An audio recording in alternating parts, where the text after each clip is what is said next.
Assalamualaikum warahmatullahi wabarakatuh. Kali ini kita akan membahas terkait tinjauan umum tentang tata kelola internet dikaitkan dengan aturan-aturan yang ada di internet dan konstitusi digital.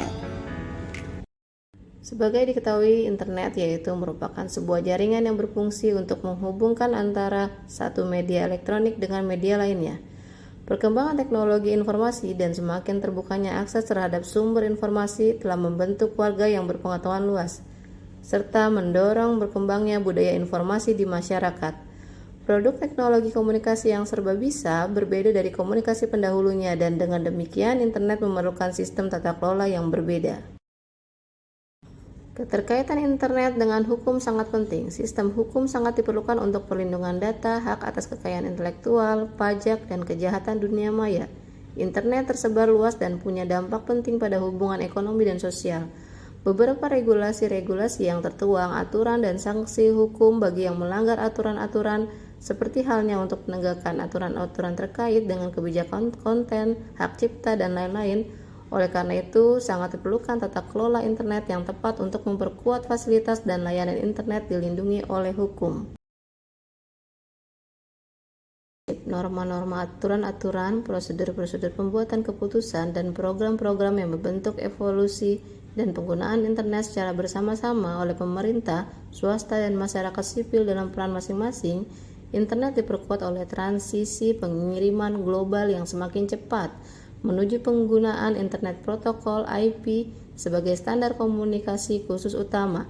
Alasannya adalah bahwa internet terus tumbuh dengan kecepatan tinggi, tidak hanya dalam hal jumlah penyalahgunaan narkoba, tetapi juga dalam hal layanan yang ditawarkan, khususnya operator voice IP yang dapat mengganti telepon konvensional.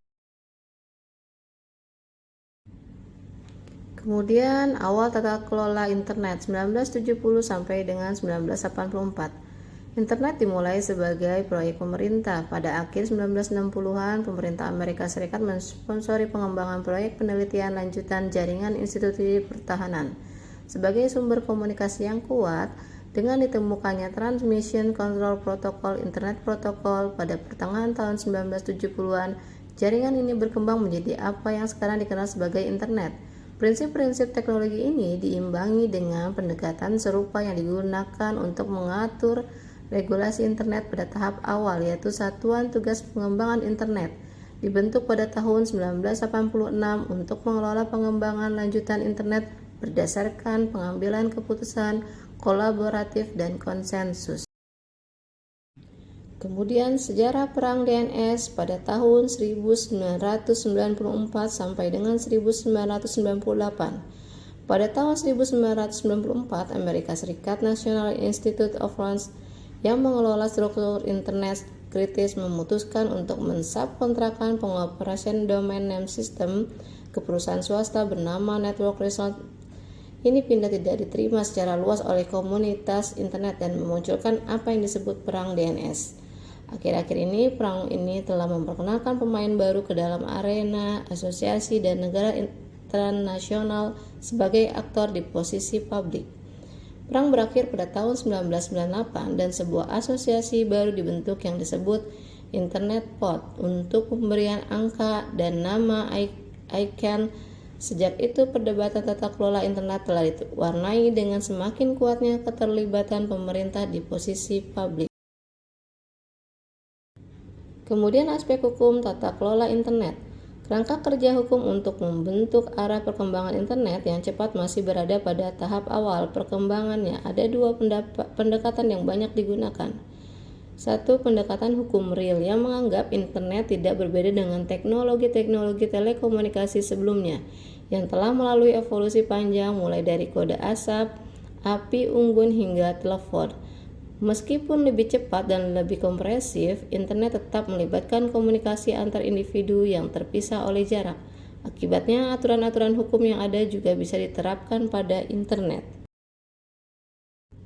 Kemudian, pendekatan hukum dunia maya. Pendekatan ini berdasarkan pada pemikiran bahwa internet melahirkan jenis relasi sosial yang berbeda di jagat dunia maya. Akibatnya, ada kebutuhan untuk merumuskan undang-undang dunia maya baru guna membuat aturan jagat di dunia maya. Kecepatan dan volume komunikasi lintas batas yang difasilitasi oleh internet begitu luar biasa sehingga peraturan hukum yang ada tidak bisa ditegakkan. Hukum melindungi penggunaan internet untuk akses terhadap muatan, jasa, dan aplikasi yang sah. Hukum juga dapat mencegah dan menindak kegiatan di internet yang melanggar, seperti dimuatnya atau diaksesnya untuk data yang merupakan pelanggaran hukum, seperti distribusi material, hasil pelanggaran hak cipta sebuah karya musik atau video. Dengan demikian diperlukan tata kelola internet yang baik dalam rangka menjamin ekosistem internet yang sehat dan bermanfaat bagi seluruh pihak yang ada di dalamnya. Tata kelola internet membutuhkan keterlibatan berbagai pemangku kepentingan yang berbeda dalam banyak aspek, termasuk kapasitas internasional hukum, minat dalam isu-isu tata kelola internet tertentu, dan keahlian yang tersedia. 1. Pemerintah merupakan otoritas kebijakan untuk isu-isu kebijakan publik dan termasuk aspek internasional yang terkait dengan internet.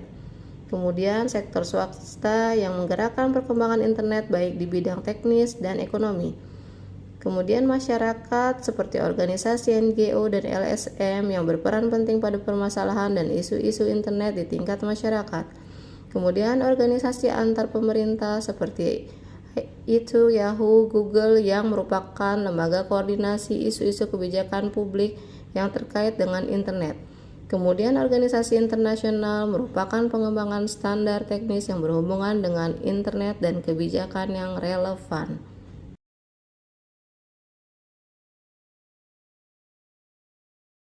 Sekian dan banyak terima kasih. Mohon maaf apabila ada kekurangan.